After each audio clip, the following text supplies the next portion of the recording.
20 hectares of cracked, sun-baked farmland in northern Poland. Today, that same ground holds open water, singing insects, and fresh wolf tracks pressed into soft mud. No survey crews drew up these canals. No excavators moved this earth. The only construction team on site had fur, flat tails, and absolutely no blueprint. That shouldn't be possible. Civil engineers spend months and millions reshaping land like this. Here, it happened in a single season, and it was done by an animal that, less than a century ago, had almost vanished from the planet entirely. At its lowest point, this species had collapsed from hundreds of millions across the northern hemisphere to just 1,200 individuals clinging on in Europe. Hunted for fur and for a strange, musky secretion once prized in perfumes and food flavoring, it was erased from river after river, and the wetlands that depended on it dried up right along with it. So conservationists set up a test. 20 hectares of exhausted, drained land, one small colony of animals. No human intervention beyond that. The question was simple. Could a rodent with no tools outperform a team with heavy machinery? The water table didn't just rise. It rewrote the entire landscape, and what happened next didn't stop at the edge of those 20 hectares. It reached forest, farmland, and wildlife living 20 times farther out than anyone expected. But to understand why this experiment mattered so much, we first need to see exactly what was lost when these animals disappeared from the landscape in the first place. For 200 years, one goal drove hunters across an entire continent: strip this animal from every river it touched. Its fur made some of the finest waterproof coats in Europe, but the real prize was stranger. A thick, musky gland secretion called castoreum, used in early perfumes and even stirred into food as a flavoring agent. 2 industries, 1 target, and 2 centuries of relentless pressure. River by river, the animals vanished, and when they disappeared, so did their dams. Without those structures holding water back, wetlands across the northern hemisphere began to drain. Marshes turned to mud, then to solid ground. Farmers moved in behind them, plowing over what had once been some of the richest habitat on the continent. Welcome to the Rewilding, where we uncover what is and what was. Subscribe if you want more stories like this. The scale of what was lost is staggering. Entire wetland networks, gone, not from a single disaster, but from a perfume bottle and a fur coat. By the early 1900s, the damage looked permanent. Humans tried to replace what these animals had built for free. It didn't go the way anyone expected. Saving this species didn't follow any careful plan. It followed desperation. In 1948, wildlife officials in Idaho faced an impossible problem: relocate beavers into remote backcountry with no roads to reach it. Their solution sounds almost absurd today. They parachuted the animals in, crates strapped to cargo chutes, dropped straight into the wilderness below. Across Europe, the effort was just as improvised. Official reintroductions began in isolated pockets, but some of the most successful comeback populations didn't start with a permit at all.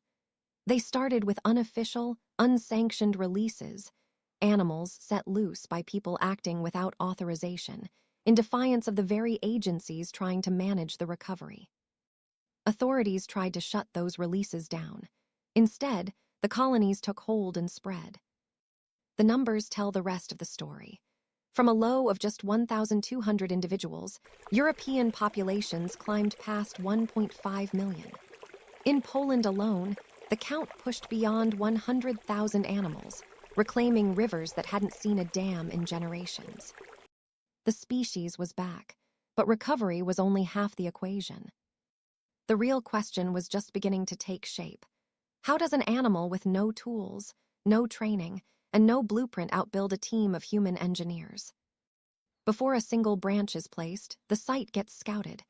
Narrow valleys are chosen deliberately, less material needed, more water held back per structure. This isn't instinct alone, it's calculation. Construction starts at the base.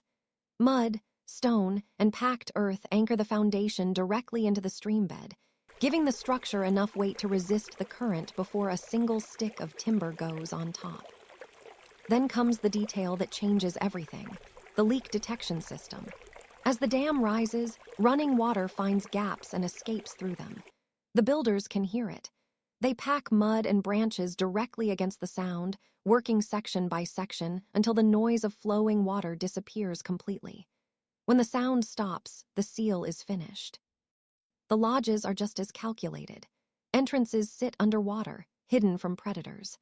Inside, dry chambers rise above the waterline, insulated against freezing winters. Ventilation shafts pull in fresh air even when the structure is packed with snow. Food caches, stored underwater near the entrance, keep a family fed through months of ice. No blueprints, no training, just water, sound, and mud, reassembled into infrastructure that would take engineers months to design. And in Poland, this exact process was about to begin. On the Polish test site, the first move wasn't a new dam. It was an old concrete lock, abandoned, broken, ignored by everyone. The animals found it, packed it with mud and branches, and turned a piece of forgotten infrastructure into the foundation of an entire wetland. The water table rose fast. Dry, cracked ground gave way to a mosaic of deep pools, shallow marsh, and slow-moving canals. Within active zones, biodiversity indices tripled.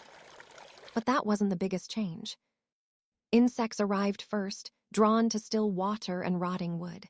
Birds followed the insects. Fish moved into the new channels. Then came the larger animals, and eventually apex predators, wolves patrolling the wetland edge, sea eagles hunting from above. 20 hectares had become a magnet for an entire food web. The real surprise came from underground. Researchers found that rehydrating this small plot didn't just affect the 20 hectares on the surface. It recharged the soil moisture across roughly 400 surrounding hectares, a 20-to-1 scale effect. That saturated ground became a natural buffer, slowing the spread of wildfire through the surrounding forest. A forgotten lock had triggered a landscape-wide transformation. But as the wetland kept expanding, it was about to hit something no amount of water could soften: people. An engineer that doesn't recognize property lines is bound to cause trouble. And here, it did. The same instincts that built a thriving wetland also blocked farm drainage ditches, flooding fields that had never once seen standing water. Old-growth trees, decades in the making, went down in a single night. For local farmers, this wasn't restoration. It was damage. Anger grew fast. In the past, that anger often ended with lethal removal. Conservationists needed a different answer, one that let the animals stay without the destruction spreading. The solution turned out to be surprisingly simple: 9,000 willow trees, planted deliberately along the wetland edge, as a food source the animals would choose over anything else.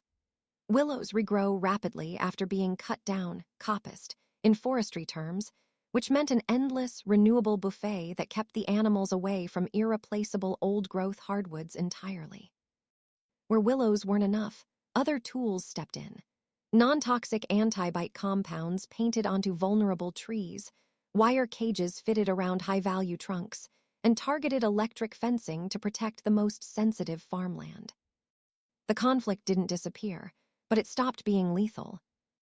For the first time, humans and these animals had found a way to share the same ground, and that truce was about to become a model the rest of the world would study closely. Step back far enough, and this stops being a story about one animal.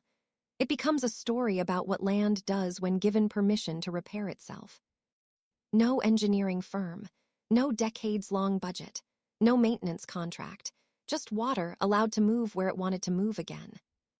A dry farm, a broken concrete lock, a wetland mosaic spreading outward, wolves and sea eagles returning to ground that hadn't held them in generations. 400 hectares of surrounding forest, buffered against fire by soil that remembered how to hold water. Human restoration projects on this scale cost millions, and they never really finish. Someone always has to come back and maintain them. This one didn't cost a single dollar in machinery. It simply kept working, season after season, on its own. If 20 hectares could do this much, The real question isn't whether it worked here. It's how many other degraded landscapes are sitting quietly, waiting for the same permission. Another story, on a different continent, tested that same question, with an animal almost no one expected to come back at all. Support the rewilding projects doing this work worldwide. Some landscapes aren't broken. They're just waiting to be let go. Zoom out far enough, and this isn't a story about one animal anymore. It's a story about what happens when we stop assuming we're the only ones capable of fixing what we broke. For 2 centuries, the working assumption was simple. Nature needed managing, and humans were the ones qualified to manage it. Concrete locks, drainage engineering, controlled water systems. 20 hectares in Poland quietly dismantled that assumption. A dry farm, a forgotten lock, repaired without a permit or a blueprint. Water spreading outward on its own schedule. Wolves returning to ground they hadn't touched in generations. 400 hectares of forest, hydrated and fire-resistant, without a single engineer ever setting foot on site. Once you see that pattern, it's hard to unsee it. The land didn't need to be built. It needed to be released. Human restoration projects come with budgets, blueprints, and years of upkeep. And even then, they often fall short of what nature does for free when given the chance. 20 hectares, handed back to the animals that once shaped this entire continent, did more in a single season than most funded programs manage in a decade. Which raises a harder question than it first appears. If one small, unremarkable plot of degraded farmland could recover this fully, this fast, how many other landscapes have we already written off when they were only ever waiting for us to step aside? If stories like this matter to you, subscribe and join us as we uncover how animals continue to reshape the world around us. Because the odor delta isn't finished.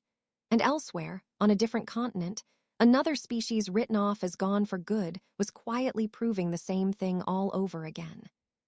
Support the rewilding projects carrying this work forward. The land remembers how to heal. We just have to let it.